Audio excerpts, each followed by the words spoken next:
সকলোকে পোনপ্ৰথমে মই বাটুলিয়ে আপোনাক সকলোকে পুনৰ স্বাগতম জনাইছোঁ মোৰ লৰ্ণ শিক্ষা নামক ইউটিউব চেনেল য'ত নেকি আমি আহিবলগীয়া এক্সাম পাৰ্সপেক্টিভত কেইটামান জিকে এমচিকিউসমূহ কৰি আছোঁ যি নেকি সকলো ধৰণৰ এক্সামৰ কাৰণে আপোনালোকৰ প্ৰয়োজনীয় হৈ পৰিব গতিকে আহক আজি মই পুনৰ কেইটামান জিকে এমচিকিউসমূহ লৈ আহিছোঁ যি নেকি সকলো ধৰণৰ কম্পিটিটিভ এক্সামৰ কাৰণে প্ৰয়োজনীয় হয় তেনেহ'লে আগ ষ্টাৰ্ট কৰোঁ একেলগে পঢ়োঁ আৰু একেলগে শিকোঁ এয়া নাম্বাৰ 1 আছে তুৰ্কীৰ ৰাজধানীৰ নাম কি হয় তুৰ্কীৰ ৰাজধানীৰ নাম কি হয় তুৰ্কীৰ ৰাজধানীৰ নাম কি হয় অংকাৰা অংকাৰা আৰু এয়া প্ৰথমতে মোৰ ভুল হৈ গ'ল টাইপিং মিষ্টেক গতিকে ক্ষমা কৰি দিব অংকাৰা নহয় আংকাৰা নহয় অংকাৰাহে হ'ব লাগিছিল গতিকে এয়া অংকাৰা ৰাজস্থানৰ উপকূল ৰেখা নাই আৰু এয়া মই কোনো ধৰণৰ প্ৰশ্ন ফৰ্মত অনা নাই ৰাজস্থানৰ উপকূল ৰেখা নাই ডাইৰেক্ট ফৰ্মত আনিছোঁ যে ৰাজস্থানৰ কোনো উপকূল ৰেখা নাই কোনখন ৰাজ্য ভাৰতৰ পূব সীমাত আছে আৰু অৰুণাচল প্ৰদেশ ভাৰতৰ পূব সীমাত আছে অৰুণাচল প্ৰদেশ ভাৰতৰ পূব সীমাত আছে আৰু কোনখন নদী পূবৰ পৰা পশ্চিমলৈ বৈ গৈছে নৰ্মদা কোনখন নদী পূবৰ পৰা পশ্চিমলৈ বৈ গৈছে নৰ্মদা নৰ্মদা নদী পূবৰ পৰা পশ্চিমলৈ বৈ গৈছে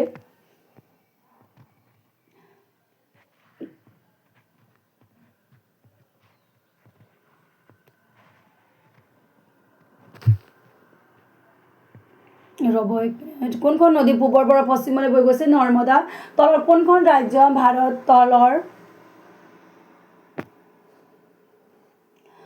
তলৰ কোনখন ৰাজ্য ভাৰত ম্যানমাৰ সীমাত নাই অসম অসম ভাৰত ম্যানমাৰ সীমাত নাই অসম ভাৰতৰ অসম ৰাজ্য ভাৰত ম্যানমাৰ সীমাত নাই আৰু নেক্সট জলদাপাৰা বন্যপ্ৰাণী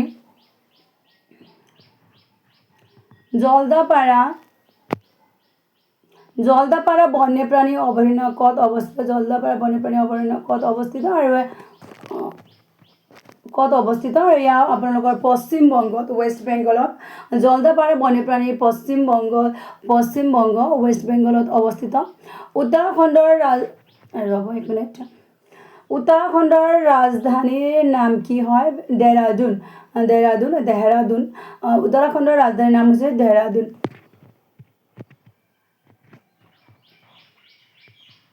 কোনখন ৰাজ্যৰ আটাইতকৈ দীঘল উপকূল ৰেখা আছে আৰু এই আপোনালোকৰ মোষ্ট ইম্পৰ্টেণ্ট প্ৰশ্ন এনে সকলো প্ৰশ্ন ইম্পৰ্টেণ্ট হয় তাৰ আমি এক্সামত কেনেধৰণৰ প্ৰশ্ন সুধিব পাৰে বা কেনেধৰণৰ প্ৰশ্ন আহিব পাৰে তাৰ বিষয়ে আমি নাজানো সেয়া আমাৰ কামটো হ'ল সকলো ধৰণৰ প্ৰশ্ন পঢ়া আৰু শিকা গতিকে তাৰ মতে তাৰ কোন যে মোষ্ট ইম্পৰ্টেণ্ট হয় সেয়া মই কৈ আছোঁ কোনখন ৰাজ্যৰ আটাইতকৈ দীঘল উপকূল ৰেখা আছে আৰু এয়া আপোনালোকৰ গুজৰাট ৰাজ্যৰ আটাইতকৈ দীঘল উপকূল ৰেখা আছে দক্ষিণ মেৰু কোনে আৱিষ্কাৰ কৰিছিল দক্ষিণ মেৰু কোনে আৱিষ্কাৰ কৰিছিল দক্ষিণ মেৰু আমাউণ্ট সেনে আৱিষ্কাৰ কৰিছিল আৰু এয়া আপোনালোকে মই ইংৰাজীতো আনিছোঁ গতিকে এমাউণ্ট সেনে দক্ষিণ মেৰু আৱিষ্কাৰ কৰিছিল কোনটো খালে আটলাণ্টিক মহাসাগৰ আৰু প্ৰশান্ত মহাসাগৰক সংযোগ কৰিছে পানমা খাল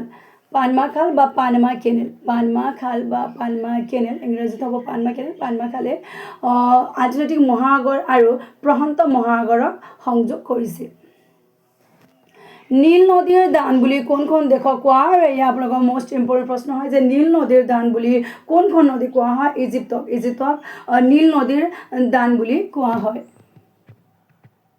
যি নেকি এক্সামত আপোনালোকৰ সুধিব পাৰে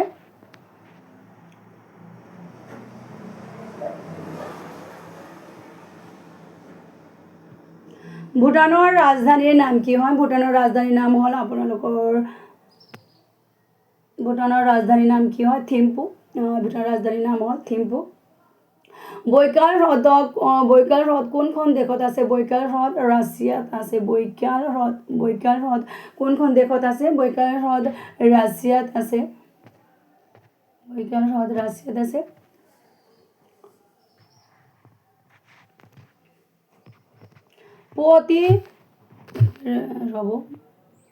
পুৱতি তৰা বুলি কাক কোৱা হয়? পুৱতি তৰা বুলি শুক্ৰ গ্ৰহ কোৱা হয়। পুৱতি তৰা বুলি কাক কোৱা হয়? পুৱতি তৰা বুলি শুক্ৰ গ্ৰহক পুৱতি তৰা বুলি কোৱা হয় বা জনা যায়।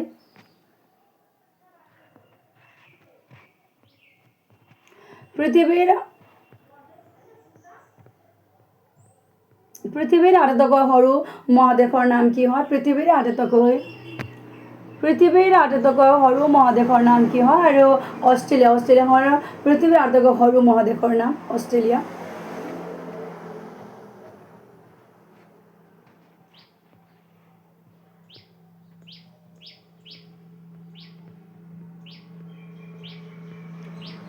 বাগদাদ কোন নদীৰ পাৰত অৱস্থিত? বাগদাদ কোন নদীৰ পাৰত অৱস্থিত? আৰু টাইগ্ৰিছ নদীৰ পাৰত বাগদাদ অৱস্থিত। টাইগ্ৰিছ নদীৰ পাৰত বাগদাদ অৱস্থিত।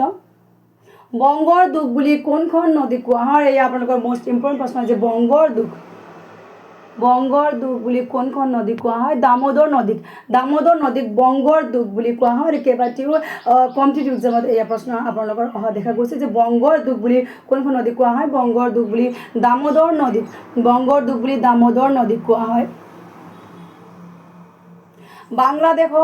বাংলাদেশত কোনখন নদীক পদ্মা নামেৰে জনা যায়? গংগা।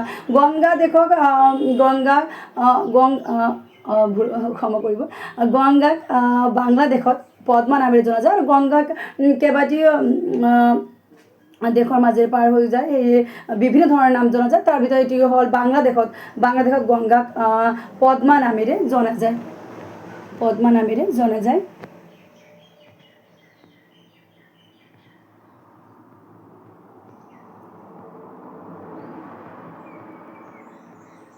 হিমালয় আৰু ৱেষ্টাৰ্ণ ঘাটক কি নামেৰে জনা যায়? আৰু এইবোৰক হিমালয় আৰু ৱেষ্টাৰ্ণ ঘাটক কি বুলি জনা যায়? হিমালয় আৰু ৱেষ্টাৰ্ণ ঘাটক ৰিচেছ ইক'জ'নছ বা বায়'ডাইভাৰ্চিটি হটস্পটছ নামেৰে জনা যায়। আৰু এক মিনিট ৰ'ব, মই চেক কৰিব বিচাৰিছোঁ।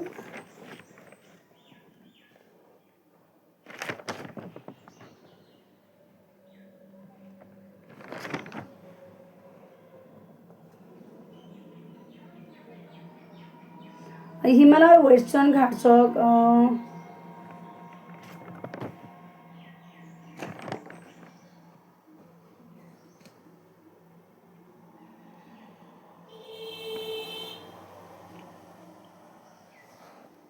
আৰু এয়া আপোনালোকৰ এয়া টোটেলি ৰং হৈ আছে।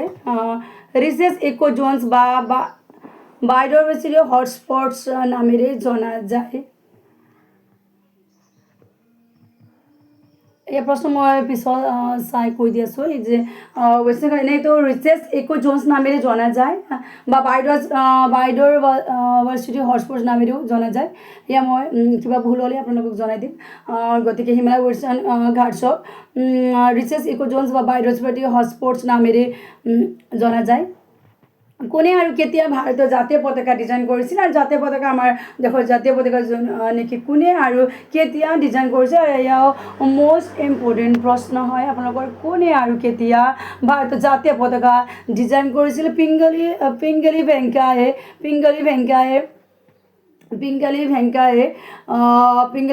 1931 চনত ভাৰতীয় জাতীয় পতাকাৰ ডিজাইন কৰিছিল।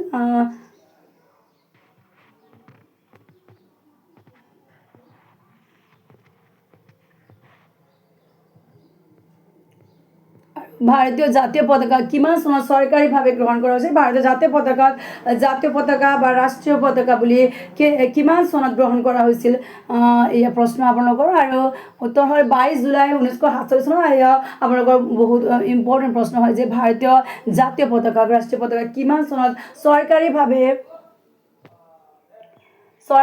গ্ৰহণ কৰা হৈছিল? 22 জুলাই 1947 চনত জাতীয় পতাকাক চৰকাৰীভাৱে গ্ৰহণ কৰা হৈছিল। আৰু আজিৰ শেষ প্ৰশ্ন।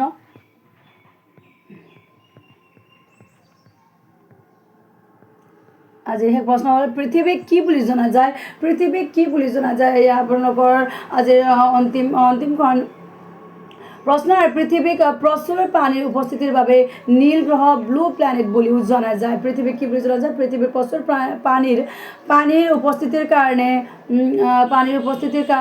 বাবে নীল গ্ৰহ বুলিও জনা যায় গতিকে আজি এইকেইটি মই MCQ সমূহ লৈ আহিলোঁ যি নেকি সকলো ধৰণৰ এক্সামৰ কাৰণে প্ৰয়োজনীয় হয় গতিকে আপোনালোকক যদি মই দিয়া MCQ সমূহ ভাল লাগিছে তেনেহ'লে আপোনালোকে মোৰ চেনেলটো ছাবস্ক্ৰাইব কৰিব পাৰিব ওকে ধন্যবাদ সকলোকে